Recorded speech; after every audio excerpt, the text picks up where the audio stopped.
gente, tudo bem? Meu nome é Mariana, eu sou juíza do trabalho há aproximadamente 8 anos, atuo como juíza auxiliar fixa na 4ª Vara do Trabalho de Campinas há mais ou menos 6 anos e hoje eu vim aqui falar com vocês um pouquinho sobre o assédio moral. Embora muito se fale sobre o assédio moral, muita gente ainda tem dúvidas para identificar o que seria essa prática, o que seria essa violência. E historicamente, o assédio moral ele é conceituado como um conjunto de atos e atitudes humilhantes de tortura psicológica que acontecem de maneira repetida no trabalho e prolongada no tempo. O assédio moral ele ganha algumas classificações na teoria.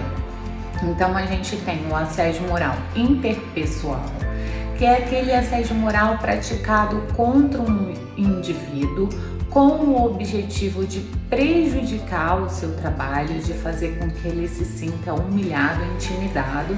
E a gente tem o assédio moral institucional, quando a prática do assédio, a prática da tortura psicológica é uma conduta institucional contra todos os trabalhadores da instituição ou de pelo menos uma categoria de profissionais da empresa. O assédio moral ele pode ser também vertical e sendo o assédio moral vertical, ele pode ser descendente, então assédio moral vertical descendente, que significa que o assédio é praticado por um superior hierárquico contra o seu subordinado.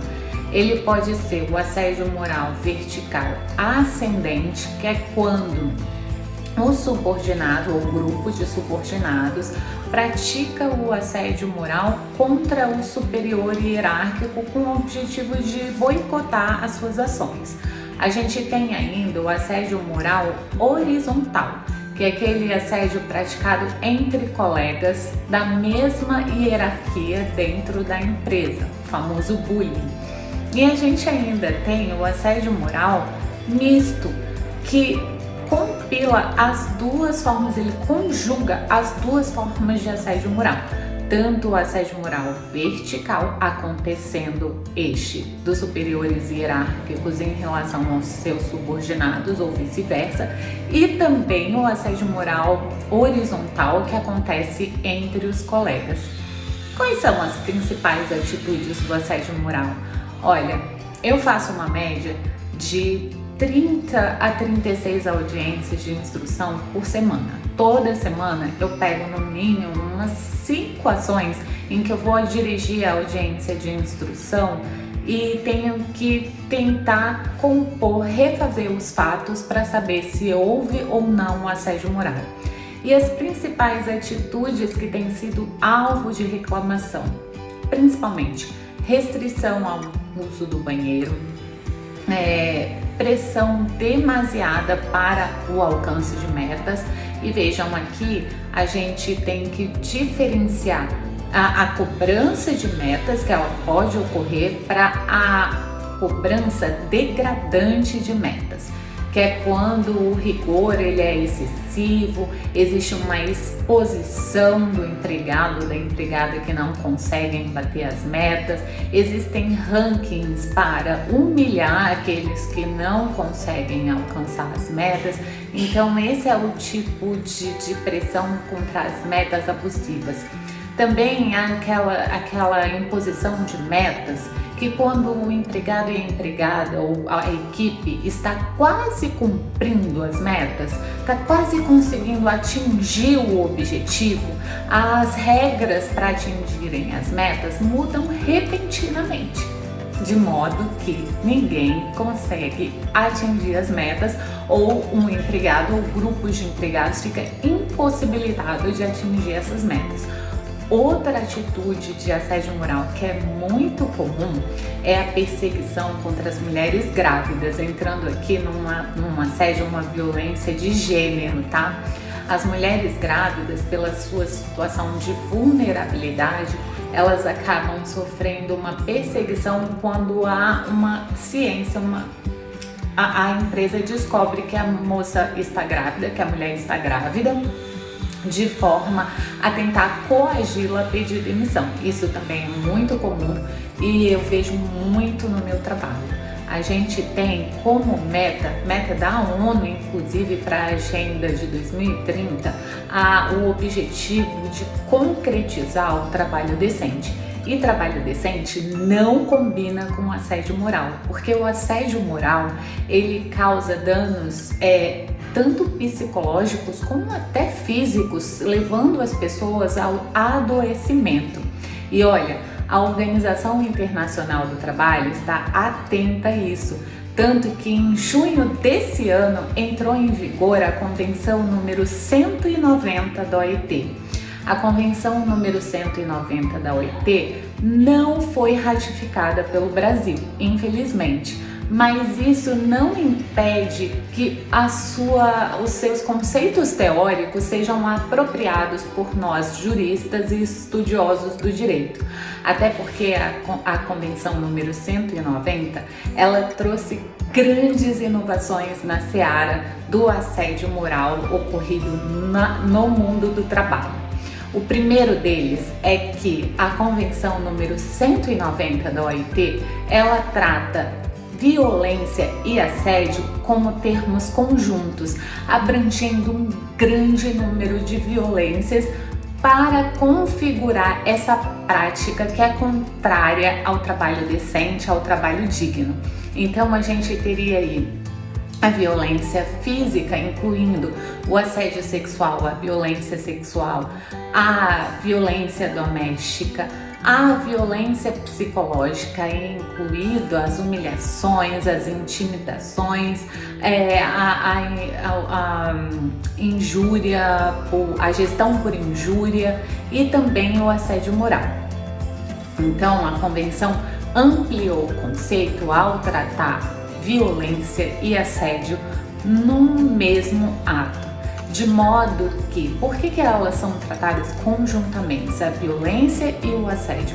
Porque os efeitos dessas práticas, elas são efeitos interdependentes e que causam danos com um impacto inenarrável no trabalhador e na trabalhadora. Outra questão muito interessante da convenção é que, como eu disse lá no início do vídeo, o assédio moral ele é historicamente conceituado como uma postura repetida e prolongada no tempo. E a Convenção número 190 da Organização Internacional do Trabalho, ela cria um novo marco teórico dizendo que a violência e o assédio podem ser caracterizados mesmo que a violência, o ato que caracterize a violência ou o assédio ocorra uma única vez. Então, o que vai ser importante para configurar a violência ou o assédio? O efeito que essa prática cause na vítima. Isso é que vai ser fundamental para caracterizar a violência e o assédio, e não a quantidade de vezes que ele ocorre. Outra grande inovação da Convenção número 190 é que ela não fala em local de trabalho. Ela fala que a violência e o assédio eles podem ocorrer no mundo do trabalho, o que amplia o conceito de uma maneira fenomenal.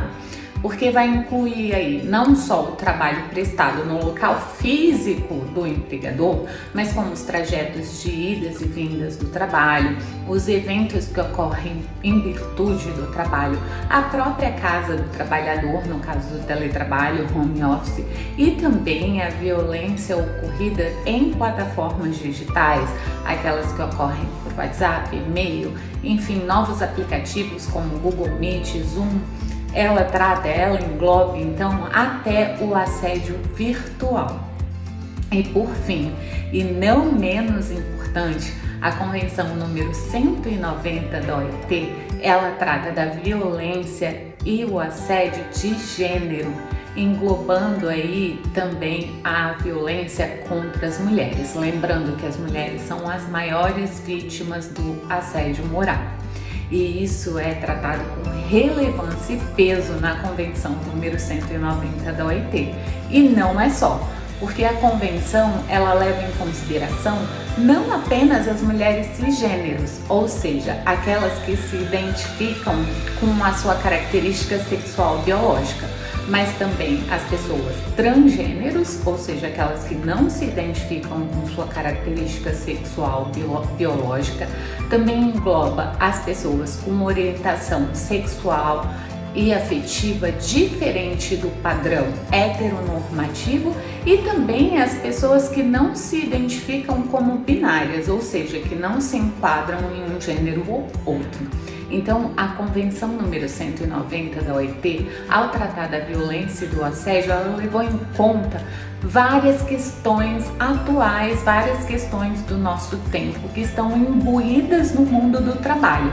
A tônica é: trabalho decente não combina com nenhum tipo de violência. O trabalho deve ser um ambiente saudável que fortifique a dignidade do trabalhador e da trabalhadora. Eu espero ter ajudado vocês. Uma boa semana e um bom trabalho.